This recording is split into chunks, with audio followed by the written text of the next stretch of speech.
माझ्या प्रियांनो, येशू ख्रिस्ताच्या नावाने तुम्हा सर्वांना माझ्या प्रेमपूर्वक शुभेच्छा. आनंदात आणि खुशीत आहात ना?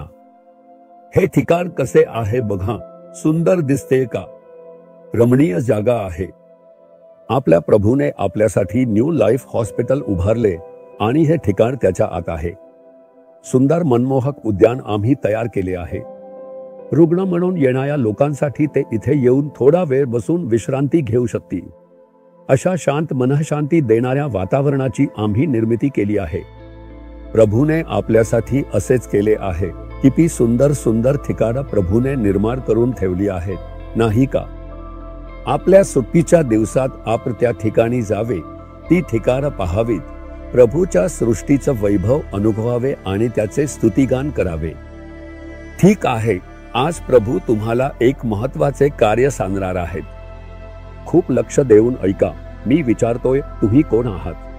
तुम्ही कोण आहात असे विचारले तर तुम्ही लगेच तुमचे नाव सांगाल. नाहीतर जर विचारले की तुम्ही कुठले गावचे, तर तुम्ही गावाचे नाव, जिल्ह्याचे नाव सगळे सांगाल. वडिलांचे नाव, कुटुंबाचे नाव सगळे सांगाल. कोणी विचारले तर तुम्ही काय काम करता तेही अभिमानाने सांगाल. मी बँकेत मॅनेजर आहे असे म्हणाल.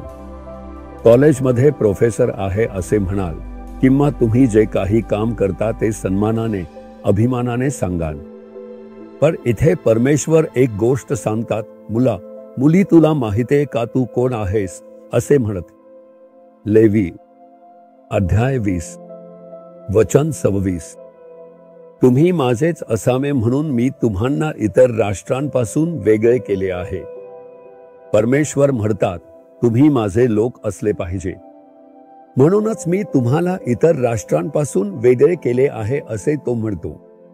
किती मोठे आशीर्वाद आहे हे. संपूर्ण जगात किती कोटी लोक राहतात. तुमच्या देशात तुम्ही जिथे राहता तिथे लाखो लोक आहेत. त्या सगळ्यांच्या मध्ये तुम्हाला परमेश्वराने ओळखून तू माझा आहेस, तू माझी आहेस, तू माझा मुलगा आहेस, माझी मुलगी आहेस, तू माझा आहेस तसे म्हणण्यासाठी परमेश्वराने इतर राष्ट्रांपासून वेगळे करून घेतले आहे. हे किती मोठे गौरव आहे ना. त्याने ओळखून वेगळे करून आपले म्हणून घेतले. मग तू काय भरायला हवे? मी येशूचा आहे. त्याने मला ओळखून वेगळे केले आणि त्याच्या संरक्षणाखाली ठेवले आहे असे म्हणताना आनंदच होतो. तुम्ही जरी या जगात राहत असलात आणि जगातल्या लोकांसारखी सगळी कामं करावी लागतात, मेहनत घ्यावी लागते, तरी तुम्ही त्यांच्यासारखं जगण्यासाठी बोलावलेले नाही. तुम्ही वेगळे केलेले लोक आहात.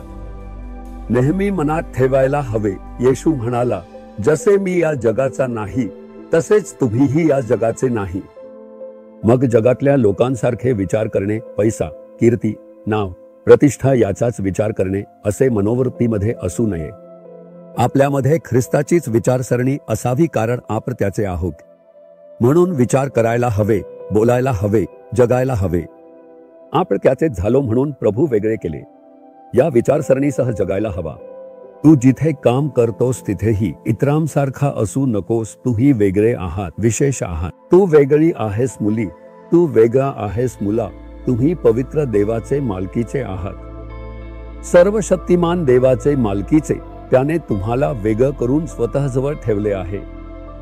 एक क्षण थांबून याचा विचार करा. जर तुम्ही याचा विचार केला तर तुम्हाला त्याची स्तुती न करता राहवतच नाही.